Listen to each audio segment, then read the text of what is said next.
और अब बात करते हैं उस डॉक्टर की जिसकी कहानी दिल को दहला देने वाली है। डॉक्टर डेथ के नाम से कुख्यात उस डॉक्टर के बारे में जब सच्चाइयां सामने आई तो हर किसी की रूह कांप उठी।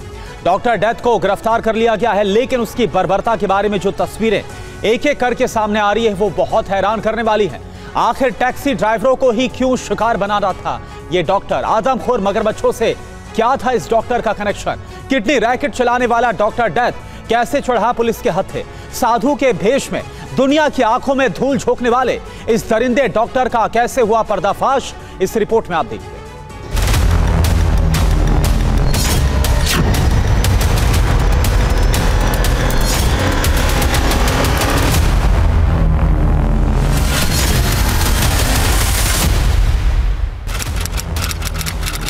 तारीख 20 मई 2025, जगह दौसा, राजस्थान।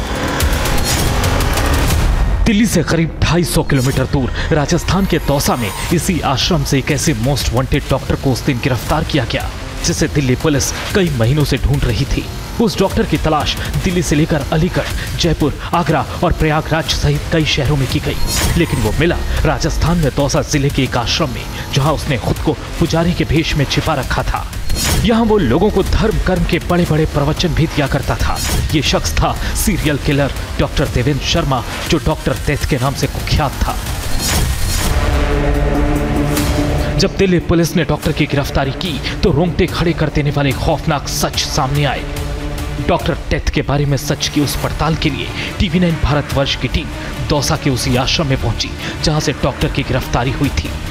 उर्फ दयादास महाराज, यानी कि जो मंदिर में महंत बन के रहा, पुजारी बन के रहा, उसने फरारी काटी। एक बड़ा सीरियल किलर था, लेकिन कहानी उसकी यहाँ भी नहीं रुकी। उसने एक जो मंदिर के पास में ये आप देख सकते हैं, ये बालाजी जो है वृद्धाश्रम है, ये उसने भी बनाया कुछ लोगों के साथ मिलकर। उसकी योजना थी कि यहाँ पर जो है वृद्धाश्रम खोला जाएगा। ये बिल्डिंग पूरी तरीके से किराए पे ली। आप देख सकते हैं ये बोर्ड लगा हुआ है, ये बालाजी वृद्धाश्रम है, लेकिन गाँव के बीच में। और ये एक तरह से वो NGO खोलना चाहता था और सरकार के साथ मिलकर इसका भी जो है फ़ायदा उठाना यहाँ चाहता था, और फाइनेंशियली वो पूरी तरीके से मजबूत होना चाहता था। डॉक्टर डेथ को लेकर सच्चाई इतनी भर नहीं है कि वो दौसा के कूड़ा कटला में रामेश्वर धाम मंदिर में खुद को पुजारी बताकर रह रहा था और वहाँ एक क्लिनिक खोलकर लोगों का इलाज भी करता था। डॉक्टर डेथ यहाँ बेफिक्र होकर लग्जरी लाइफ जी रहा था। मंदिर परिसर में उसके आवास में एयर कंडीशनर से लेकर CCTV और वाईफाई भी मिले। यहीं पर वो 25 मई से व्रत आश्रम भी शुरू करने वाला था, लेकिन उससे पहले ही पुलिस के हत्थे चढ़ गया। क्या लगता है आपको, ये कैसा था? मतलब किस तरीके से उसका व्यवहार था? वैसा लगता तो नहीं था ये जैसा निकला है वैसे। यहाँ तो काफ़ी दिन से रह रहा है तो ऐसा लग नहीं रहा था ऐसे कि ये ऐसा काम करके आया है। लेकिन 100 से ज़्यादा हत्याएं की हैं इसने, 125 से ज़्यादा किडनी ट्रांसप्लांट कराए अवैध तरीके से। तो ये बिल्कुल भी एहसास नहीं हुआ आपको? नहीं, बिल्कुल एहसास नहीं हुआ इस तरह का तो हमें कुछ।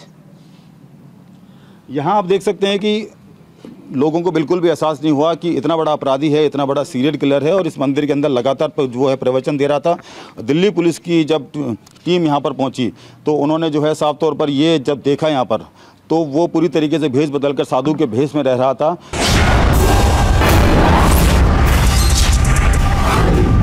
लंबे समय से फरार देवेंद्र शर्मा उर्फ डॉक्टर डेथ महज एक गलती से पुलिस के शिकंजे में आ गया। दरअसल पुलिस ने देवेंद्र के मोबाइल को सर्विलांस पर लगा रखा था। डॉक्टर ने जैसे ही अपना मोबाइल रिचार्ज किया तो पुलिस के रडार पर आ गया। उसके बाद दिल्ली पुलिस की क्राइम ब्रांच की टीम ने सादी वर्दी में मंदिर पहुंचकर कई दिनों तक उस पर नजर रखी। दिल्ली क्राइम ब्रांच की टीम जब यहाँ पहुँची और उसके बाद में जब इस पर पूरी तरीके से जो है नज़र रखी जाने लगी, तो दिल्ली क्राइम ब्रांच की टीम करीब जो है 7 से 10 दिन यहाँ रुकी और पुजारी बनकर रही। वो जो है वेश बदलकर पूरी तरीके से उस पर जो है नज़र रख रही थी। और जब उसे गिरफ्तार किया गया, गिरफ्तार करने के बाद में जब देवेंद्र शर्मा से पूछताछ की गई पुलिस ने, तो उसने जो है बड़े शातिराना तरीके से कहा कि मैं वो देवेंद्र शर्मा नहीं हूँ, यानी कि मैं वो डॉक्टर डेथ नहीं हूँ जिसकी आप तलाश कर रहे हैं। लेकिन दिल्ली पुलिस ने पूरी तरीके से उसका जो है क्राइम रिकॉर्ड मंगाया और जो उसके शरीर पर निशान थे उनका मिलान किया और उसके बाद में उसे अरेस्ट कर लिया। दिल्ली पुलिस के मुताबिक डॉक्टर डेथ साल 1995 से 2004 के बीच किडनी ट्रांसप्लांट रैकेट चलाने के लिए कुख्यात था। किडनी रैकेट के लिए उस पर कई टैक्सी और ट्रक ड्राइवरों की हत्या के केस थे। सबूत मिटाने के लिए वो शवों को यूपी के कासगंज में हजारा नहर में मगरमच्छों को खिलाने के लिए फेंक देता था। 2004 में गिरफ्तारी के बाद वो तिहाड़ जेल में आजीवन कारावास की सजा काट रहा था, लेकिन अगस्त 2023 में पैरोल पर बाहर आने के बाद से ही फरार हो गया था। इसकी क्रिमिनल इन्वॉल्वमेंट्स काफ़ी ज़्यादा रही है, कई सारे मर्डर केसेस में इसकी इन्वॉल्वमेंट रही है, जिस वजह से इनफेमसली डॉक्टर डेथ नाम से ये जाना जाने लगा। करीब 26-27 केसेस में इसकी इन्वॉल्वमेंट अभी तक पाई गई है और 6-7 केसेस में ऑलरेडी कन्विक्शन हो गई है, जिसमें लाइफ इम्प्रिजनमेंट की सज़ा हुई है और एक केस में डेथ पेनल्टी भी मिली है।